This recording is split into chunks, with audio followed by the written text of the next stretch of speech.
पतंजलि के जो प्रोडक्ट्स हैं मैं देखती हूँ दुनिया के अलग अलग देशों के कन्वीनियंस स्टोर्स के शेल्फ्स पे दिख जाते हैं। अमेरिका भी जाते हैं मेरा ख्याल है। बहुत ज्यादा। केवल भारतीयों के लिए या और भी लोग? अब और भारतीयों की संख्या भी अच्छी खासी है अच्छी खासी है। और बाकी वहाँ के जो लोकल लोग हैं उनके लिए भी अब तो हमारा लक्ष्य है कि हम 60-70 देशों में तो पहुंच गए। पर वहाँ प्रभाव पड़ रहा है आपको भी? 150 देशों का हमने लक्ष्य बनाया। जब कोलगेट एक वर्ल्ड ब्रांड हो सकता है तो दंतकांति क्यों नहीं हो सकता? जब जो है लक्स, लाइफ बॉय, डो आदि जो है वर्ल्ड के ब्रांड्स हो सकते हैं, जब सैमसंग और एप्पल वर्ल्ड के ब्रांड हो सकते हैं, तो लोकल के लिए वोकल बनो और लोकल को ग्लोबल बनाओ जो मोदी जी कहते हैं। और मोदी जी ने कहा कि ये कोई मजबूरी नहीं है, हम मजबूती के साथ खड़े हों और मजबूर करें दुनिया की ताकतों को कि वो भारत को कोई ललकारने की हिमाकत ना कर सके। तो इस ताकत के लिए भारत को मजबूती से काम तो करना पड़ेगा। अतीत में हमने ये किया है और वर्तमान में फिर हमारे सामने अवसर है। तो अतीत के गौरव को, वर्तमान की चुनौतियों को और स्वर्णिम भविष्य के सपनों को अपने आंखों में संजो करके हमें अखंड प्रचंड पुरुषार्थ तो करना पड़ेगा। खाली बातें करने से बात नहीं बनेगी। मैं देखता हूँ कुछ लोग खाली बातें करते रहते हैं, सनातन धर्म के नाम पर भी बातें करेंगे, स्वदेशी के नाम पर भी बातें करेंगे, देश के गौरव के बारे में खाली बातें करने। आपको जमीन पर उतर करके एग्जीक्यूशन करना पड़ेगा हर क्षेत्र में, हेल्थ में, एजुकेशन में, रिसर्च में, एग्रीकल्चर में, इंडस्ट्री में, हर क्षेत्र में आपके सामने वैश्विक अवसर है। और उन वैश्विक चुनौतियों में, उन वैश्विक अवसरों को अपने पाले में लाने के लिए आपको लगना तो पड़ेगा पूरे दमखम के साथ। और ये बहुत हद तक जो उपभोक्ता हैं, जो ग्राहक हैं, उन पर भी निर्भर है, क्योंकि लंबा समय बीत गया है कि हम सब मेड इन इंडिया को एक कुंठा के साथ देखा करते थे। धीरे धीरे मैं कहूंगी कि एफएमसीजी को लेकर चीजें बदली, लेकिन अभी भी देखिए अब डिफेंस वाली चीजें दुनिया के बाकी देश मांग रहे हैं आपसे कि कैसे तुम्हारी सुरक्षा प्रणाली रही कि पाकिस्तान से आते हुए हर एक मिसाइल, रॉकेट सबको इंटरसेप्ट कर लिया हवा में ही।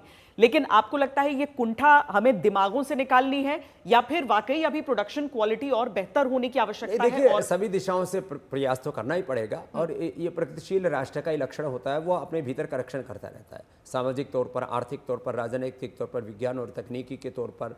और कुंठा को तो सबसे पहले निकालना पड़ेगा। यदि कुंठा होती तो द्वितीय विश्व युद्ध के बाद तो हिरोशिमा नागासाकी में जब परमाणु बम बरसाए अमेरिका ने, उसके बाद तो जापान खड़ा ही नहीं हो पाता। यदि कुंठा होती इजराइल के अंदर, तो चारों तरफ से तो वो अपने शत्रु देशों से घिरा हुआ है। तो हमें भी अपना शत्रुबोध भी होना चाहिए और आत्मबोध, आत्मसम्मान भी होना चाहिए। इसके साथ हम आगे बढ़ेंगे तो निश्चित रूप से भारत नव कीर्तिमान गढ़ेगा और भारत के पीछे पूरी दुनिया चलेगी। वो जिसको हम चाहे परम वैभवशाली भारत कहें, जगत गुरु, विश्व गुरु भारत कहें, या विश्व की सबसे बड़ी आर्थिक, आध्यात्मिक, राजनीतिक, सामरिक महाशक्ति के रूप में भारत का उदय कहें, ये होगा। बस उसके लिए सभी देश के नागरिकों को एकजुट होकर के पूरी ताकत के साथ खड़ा होना होगा। एक दो सवालों के साथ हम अंत की तरफ बढ़ते हैं स्वामी जी। एक तो मैं चूंकि सरसंघचालक जी के बयान की तरफ से एक बार फिर मैं आपको ले जाना चाहती हूँ, स्वदेशी के साथ कहीं आपको लगता है कि एक धार्मिक चीज जुड़ जाती है? हालांकि उन्होंने कहा हिंदू में हम किसी को एक्सक्लूड नहीं कर रहे हैं, ये एक भौगोलिक सांस्कृतिक सबका डीएनए एक है, हमारे पूर्वज एक हैं, हमारी संस्कृति, हमारी प्रकृति एक है। स्वदेशी बोलने पर ऐसा तो नहीं है कि उसमें एक दूसरा नहीं, यहाँ किसी का विरोध नहीं है, किसी से कोई संघर्ष नहीं है। अपने स्वयं को, अपनी निजता के गौरव को और अपने स्वाभिमान के साथ, विज्ञान के साथ और नई वैश्विक चुनौतियों के साथ अपने आप को, अपने स्व की प्रतिष्ठा का एक किसी के विरोध किए बिना, ये भी एक बड़ी बात है। आज अमेरिका के राष्ट्रपति के बारे में कोई ओछी बातें नहीं कर रहे हैं हमारे देश के प्रधानमंत्री, ये भी एक बड़ी बात है।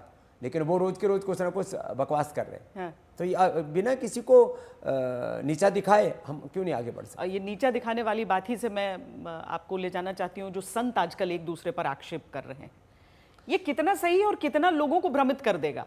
देखिए, पहले जात पात के नाम पर, और अब तो लगभग एक ही जाति के लोग, सो कोल्ड जो है, कोई जगत गुरु, कोई शंकराचार्य, आपस में लड़ते भिड़ते से दिख रहे। अरे भैया, हमारे यहाँ तो धर्म हो, अध्यात्म हो, इसका तो आधार हमेशा आचरण माना गया है, तब त्याग माना गया है। तो सबके अंदर तप हो, त्याग हो, सबके जीवन में इतनी पवित्रता हो कि लोग उनका अनुकरण कर सकें। ये आपस में एक दूसरे की निंदा, चुगली, एक दूसरे के बारे में अपशब्द कहना, ये विद्वानों में और कम से कम जिनको देश बड़ा मानता है, ऐसे संतों में तो कतई शोभा नहीं देता। तो मैं तो हाथ जोड़ करके, सब हमसे तो काफ़ी, तो उसमें बड़े ही हैं, कुछ हमारे बराबर के भी, अभी में हम 60 के होने जा रहे हैं, तो कुछ हमारे बराबर के, कुछ हमसे छोटे भी, कुछ बड़े भी, लेकिन आपस में जो खींचातान चल रही है धर्म के लिए, भगवान राम कृष्ण हनुमान शिव भगवान के लिए, कम से कम इस तरह की चीज़ें ना करें। ये शत्रु बहुत है हमारे, उनसे लड़े ना, आपस में कम से कम ना लड़े।